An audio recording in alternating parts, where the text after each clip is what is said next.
Jerry Jones joining us here on Shan and RJ. Good morning, Jerry. How are you? Hey, man. Good to be on with you. Happy holidays. Happy holidays, sir. Did you have the duck and peas on the table like always? Well, you've got a good memory, and the answer is yes. And some of that good wild duck that you get this time of year, and then got some of my mama's great recipes that she has for Mama did wild game as good as anybody I've ever seen, and spent a lot of time getting it ready to go. So we had a full array of venison and duck and the kinds of things you do when you're living out in a hunting group. Jerry, what are you responsible for on the table where it's like, all right, you got to do something. You can't just sit and watch the games or chill. What are you responsible for heating up or getting on the table? Well, I go out and shoot it. There you go.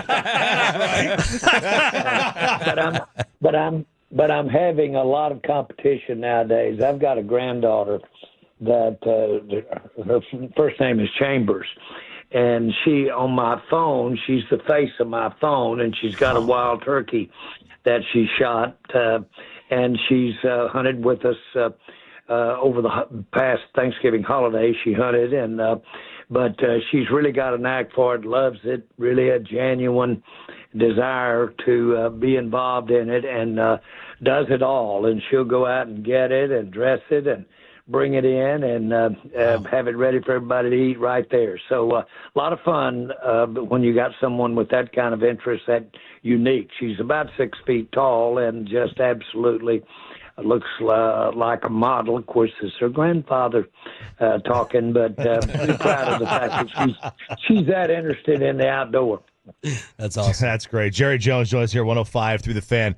Do you feel more like re-energized after these last couple of weeks? I do.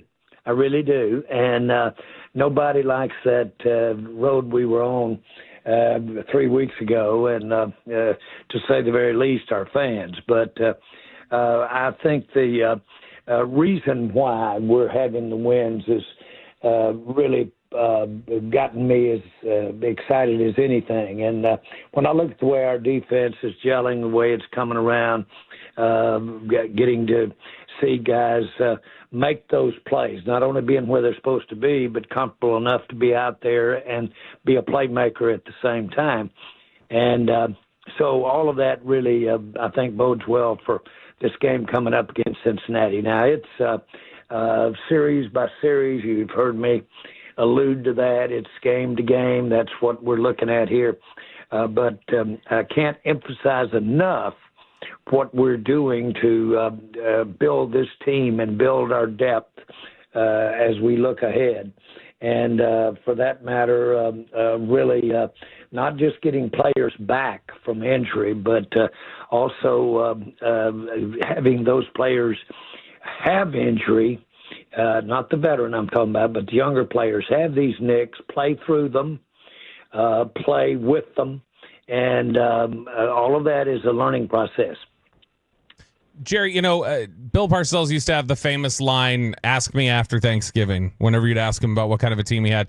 Now that we are past Thanksgiving, something I know you've referenced as a timeline point before, what kind of team do you think you have? Well, is that the same line he had, that your record is what you are, is what you are? So, Get a lot of those. Fabulous. Good stuff. I can't tell you how much I enjoyed working with him the years he coached the Cowboys. But, yes, I think we see the challenge. There's no question about it, to potentially get in the playoffs. That's a challenge. That's going to take things to we've got to really play even better than we played the last two games. But what's encouraging is that we can, and first it starts and stops with our thoughts about Cincinnati. They're a lot better team than their record indicates that they are, and they're outstanding at the key position quarterback. And so, but this gives us great opportunity to get better. and we are getting better, and we can be even improved. And so I look at it that way. Should the outlandish odds work in our favor about a potential after season, postseason play, then that so be it. But the main thing is, I'm anxious to see us get on that field against Cincinnati. Cowboys owner and general manager Jerry Jones joining us here on 105 through the Fan. Okay, Jerry, so you referenced you are what your record says you are. Given that you guys were once 3-7 in a pretty deep hole, is there a way you feel like you guys can finish the season strong and still potentially not make the postseason, but you would view it as a success? Well, I don't know that I would go as far as saying this season is a success. But what you can do is make successful, and this is cricket, this is fair game. You can make from where we are, or let's go ahead and roll it back a couple of games where we were there, and look and see how you've improved. And there's no question is that you can carry over good play from one season to the next. And potentially we even did that. We carried over not so good play against Green Bay that we had in our last game in the playoffs last year. So I think it's naive to think that you don't have carryover. Is that going to be positive? Is that going to be negative? Are you going to see things for each individual player that they can say, look, I can build off that, I can improve? You hear that term all the time, build off of it. Well, that's why that it's the game that it is. You do build off of. You build off of good health. You build off of good execution. You think that overshone, and just look at him, an exceptional talent, but he's building. He's getting better. Another example is that Tom Landry, the great Tom Landry. I didn't hear this, but I've been told about it so many times. Don't ever give up on a defensive lineman, maybe even down linemen, the big guys, until you've seen them for 3 years, because they can really evolve and be a different player after 3 years than they were the earlier 3 years. So all of that bodes well for playing well in these last few ball games. Jerry, what's it say about McCarthy that the players, I mean, they had an opportunity to quit and mail it in, but that they didn't, and they've won the 2 games against division opponents? Quality of character, quality of football character. He's steady as a rock. He basically has never wavered from his mantra of we didn't play well, so we don't. I'm not going to say don't deserve to win, but the reason why we didn't win is we didn't play well. He's genuine. He's no BS with these players, and I've never thought for 1 second that the team had quit recognizing what an outstanding coach he is. Jerry Jones joins us here at 105 through the Fan. Has Rico been the player that's shown you the most improvement over the course of the year? Well, Rico, let me say this. He's gotten where he is because he was a recognized violent runner, outstanding runner. And we saw that for him. And we keep reminding ourselves that it's been his limitation of injury, the consistency, the lack of consistency because of injury. But he has really gotten stronger relative to being able to avoid those nicks and injuries that go with running back. And so, but from the standpoint of being able to effectively gain yards, he would do that when you had Pollard here and you had Zeke here. And so you could see that. And so I'm not at all surprised by how well that he's running the ball. I'm real buoyed by the fact that his entire repertoire of blocking and his basically ability to be a receiver out of the backfield, just his awareness of what we need to be doing through him is out there. So, yeah, he's and the facts are I don't believe anybody can say that it was he was never doubted relative to being a factor in our running game. As a matter of fact, as I recall, we got a lot of criticism every time we'd talk about saying, we've got Rico Dowdle. We were certainly criticized for having Zeke out there as opposed to going in and get another back. But Rico's been there from the get-go this entire year. And so I'm pleased, and I feel rewarded that he's doing as well as he's doing. Jerry, with Dak out and Rico Dowdle running the ball as well as he is right now, does your offensive identity need to be that of a run-first team in order to have your best shot at making the postseason? Well, I know that when you see the running able to contribute to the big play count, and the run that he made the other day at the early part of the New York game when he basically on second down ran it for about 25 yards and got that penalty back, that will embolden the confidence in the running game to be trite.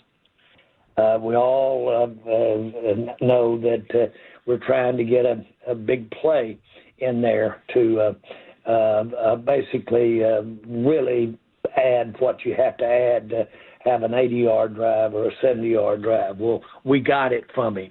And I think that set the tone for the rest of the day. It shows confidence in being able to get the big play. You don't just get it from throwing the ball. Jerry, I got a couple offensive line questions for you. First one, Tyler Guyton has dealt with injuries this season. There's been penalty issues, some struggles with poor play at times. Has there been any consideration for you guys to changing your left tackle for the stretch run? Well, you saw it changed out there Sunday. And Thanksgiving. And so you got really Guyton has been limited really by the fact that this is his first year. And there's a lot that goes into that saying at first year. And it has to do with not only fighting through nicks, fighting through the injury, if you will, but it has to do with basically just the experience of professional play by an offensive lineman. You cannot make numerous mistakes relative to offsides or relative to penalties. You cannot do that, and so that let me say this, he's learning to be the potential player that I think we all see many times out there during the course of a game. And the main thing is he's got the right attitude. He's smart as a whip, and I'm not concerned about his future at all. Matter of fact, I'm encouraged by his future. But I'm glad we've got some depth there as we go on into these final 5 games. Jerry, and then on the other side of the offensive line, Zach Martin has struggled at times this season. He's been banged up lately. And you've gotten some good play on the interior the last couple weeks from Brock Hoffman, TJ Bass. They've stepped in and played well. Has there been any consideration to just roll in with what's working there right now, even when Zach Martin's healthy again? Well, I'm sure the minute we get Zach available to play, he'll be out there. He's a difference maker. He's very much a difference maker today, and I expect him to be back out there. Jerry, how are you feeling about a lot of big names on the injury report with Lamb and Diggs and Ferguson and Lawrence? How are you feeling about some of those guys playing and returning? Well, they've benefited from having these last 4 days that they've been away from it, and so they'll be fresh. They should have made great strides toward mending and giving them the break that they needed. They'll have this entire week to digest it, and 90%. I don't know which situation, but I'm going to just say 90-something% of what we've got there should be back on the field for us but when we get ready to line up against Cincinnati. Jerry, I want to ask you a follow-up, just overall injury question. We always appreciate when you give us like a little bit more on the injury report. And I know coaches think it's the CIA and Belichick, and every coach wants to keep it completely vague. Do you think that's like a little bit overblown sometimes? Like, why are you willing to give us like a little bit more to help our game previews when it comes to the injury report? Just how the NFL approaches it in general. Well, I think generally the NFL wants a very aggressive reporting of injury. That's underlined. They don't want any surprises as to who might be limited out there. And that's for a lot of reasons. But that's not why I do it. Why I do it is I'm willing to play God a little bit. And really, because we all know that he's the only one who knows sometimes whether the guys are going to be ready to go or not. And they sometimes don't know themselves until they've gotten out and pushed off on it, and then they get setbacks. I can't tell you the hundreds of times that I've been told that a player will be ready on Monday coming off an injury and not be ready when told me on Monday he'll be ready to go Sunday, and then about Friday he's not ready to go. That's such a ambiguous call as to how they are going to be able to get in. And the other thing is that if they have not had any preparation, like real live practice preparation, at least to have seen the guy lined up in front of him the way he is going to be during the game, then I've seen that affect their availability and just say, look, there's too much risk. He doesn't have any practice time in front of the equivalent of his player, of the guys going to be playing against out here today. It's just not worth the risk. There's actually some additional injury risk there. So all of that plays into it.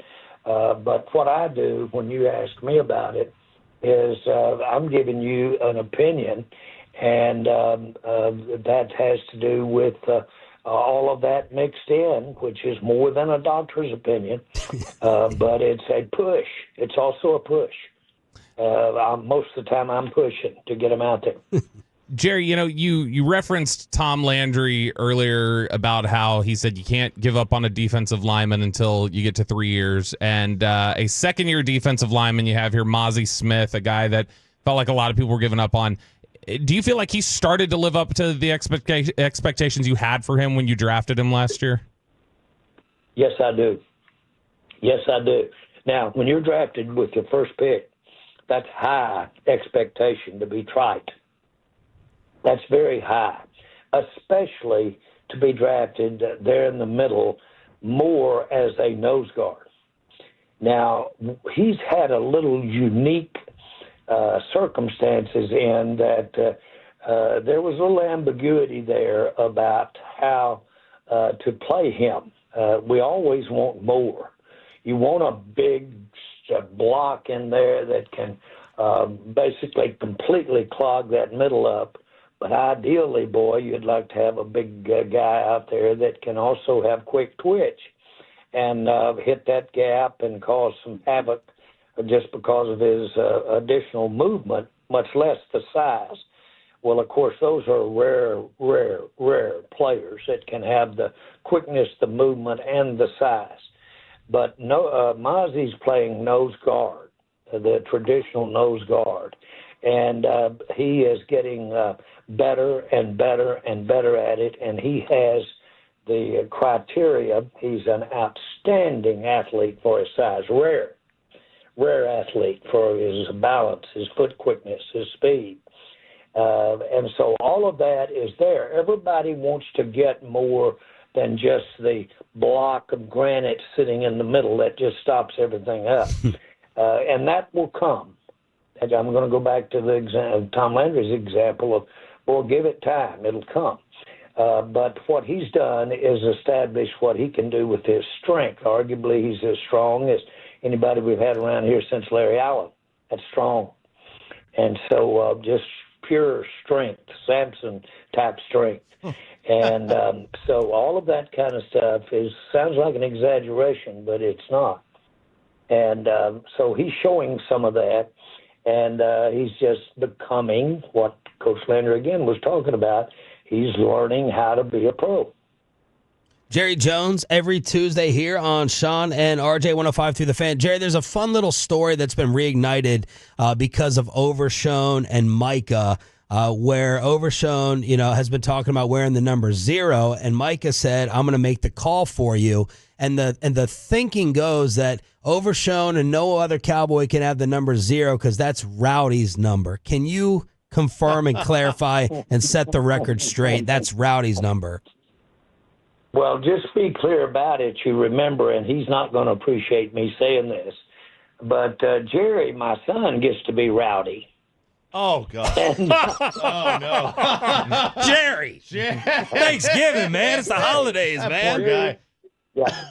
Jerry's going to kill me. Jerry is absolutely going to kill me for even bringing that back up. But, I'm reminded of we had a situation when we were at Wichita Falls with our training camp, and Rowdy was taking water guns out in that heat and squirting some of the fans in the wrong spots.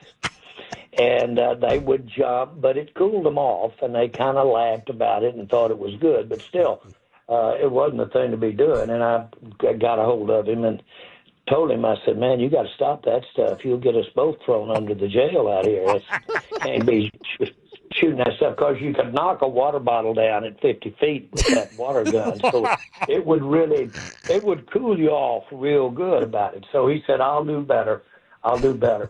It hadn't been a month later. We're back in Dallas, and the Rowdy wagon is found outside a strip place about 2 a.m. And of course, Rowdy basically uses that van for all kinds of birthday parties and all of those kinds of things, and it just is not the place to have it. Well, there it was in the paper, a big shot of the Rowdy van sitting in front of the strip club. So I bring him in, and boy comes in, but he doesn't have his Rowdy outfit on. It's the real boy. And I'm saying, "Now look," I said, "this is the twice I've visited with you about an issue of something like this." And I said, "Do you understand this is getting old, and I want this stuff to stop. You're just right there on the edge, out of bounds every time I look up." And he looked over at me and he said, "Mr. Jones, I'll talk to Rowdy about it." Right there, with no outfit on at all. He says, "I'll talk to Rowdy about it." I said, "Son," I said, "first of all, I like to have died." Well, how do you not love somebody that can give you that kind of reply? He's absolutely the best Rowdy that I think we've ever had, and I miss him just because of his dare to be greatness about his activities. That's amazing. Hey, let's keep the winning going so we can keep getting these stories. Thank you so much, Jerry. Have a great day. Talk to you later. Bye-bye.